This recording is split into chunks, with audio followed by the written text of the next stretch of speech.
Hi everyone. In this video, I'm going to show you how to make an idea pin, and this goes fast. So you're going to have to stop and pause it to look where the buttons are, that kind of thing, or just get your Pinterest app out. I'm using the Pinterest app for this.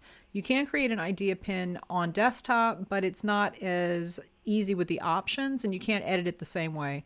So if you're using the app, it gives you better options to edit each clip and that kind of thing. I have added arrows in here, but you are going to have to pause it and go back and look because this goes fast. And I tried to do a voiceover and it was going so fast I had to stop and do this first. So let's start the video. I'm going to go ahead and start this.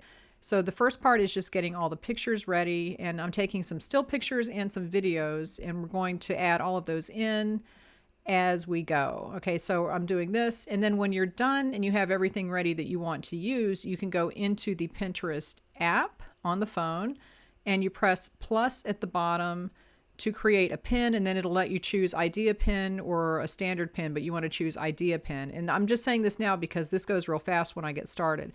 I have also edited this down. It took me about half an hour to do this because I did have to take all the pictures of the whole process, and I'm showing how to decorate some cookies with the wafer paper in this. So here we go. All right, click the plus sign, choose idea pin, and then choose the photos that you want to use from your phone, and then at the top you're going to click done when you're ready and you want to add them all into the pin. All right, so here we go. I'm choosing them now, and we're going to click next. Or click next. All right, so that'll take you back to Pinterest. Now when you're editing this, it'll show you everything that you have that you can use, and then when you tap one of the pictures, it enlarges it, and then you click X to go back. Don't click next because that'll take you into the description and stuff. If you want to move things around, there's a reorder button. You tap and hold the pictures and drag it to move it where you want it to go. So this first part is just, making sure that things are where you want them to be. And then you click done when you want to go back to all the slides. I wanted to put a finished product picture at the very beginning. So I went again and rearranged it. I grabbed a finished picture to show what it looks like at the end, right at the very beginning, so that when people see the pin, that's the first thing they see, and it'll have some text on it to say, here's how to make this, and then they'll come and watch the whole thing. So tap to edit the image, select clips, and then slide the boundary bar if you want to shorten this. Like I said, it's 5 seconds for the duration by default. I only make still pictures last for 2 to 3 seconds. And if you want to delete something, you can tap the trash can icon under each individual picture when you're back in you see all of them. Now, remove the sound from the videos, and to do that, you tap the picture and then click the microphone and the volume and slide that down to 0. We're going to do this because we're going to reuse these video for something else. All right, so you want to go through and remove the sound from every video that you have, and don't add music yet, okay? When you're done with that, go through and add the text. It's just adding text, okay? You just choose the font, and you can tap that little thing that has the mask on it, and it'll give you a background on your text. And just tap the picture, type your caption in, and it will type it on there. And when you're done, you can slide it around with your finger, but try to keep it centered and away from the edges so that when it does display on Pinterest, it won't chop anything off. So here I'm typing, and we're going to save this. We're going to download this before it actually posts so that you can use this on other platforms. Okay, click done when you're finished. That'll go back to the picture. You can grab the text with your finger and just slide it where you want it. Again, don't put it right up at the top because that will get chopped off.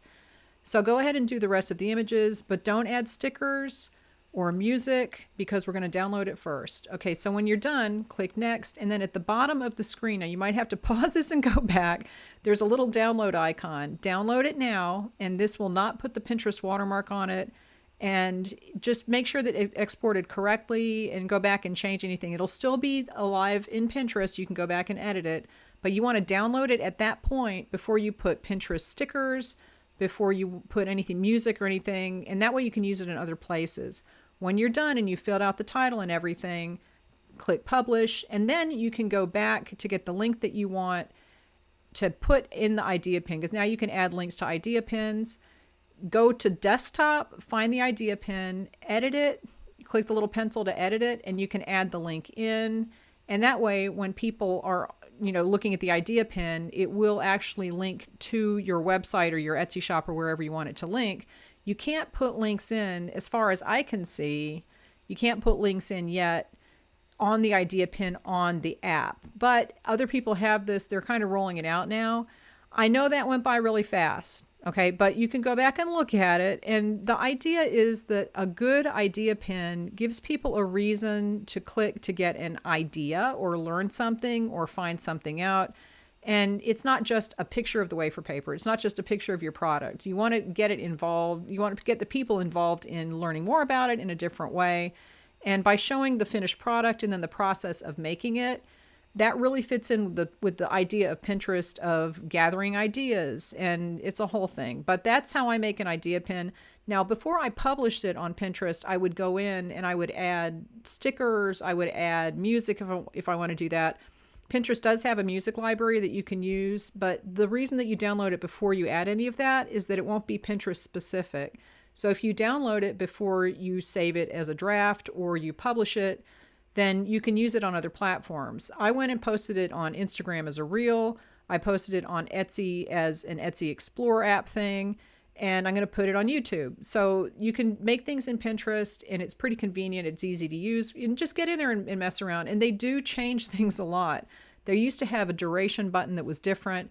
You can change the duration of text. So if you don't want text on the screen for a long time, you can make it shorter and you can add extra text and that kind of thing. That's just going in and playing with the buttons and figuring out what they do.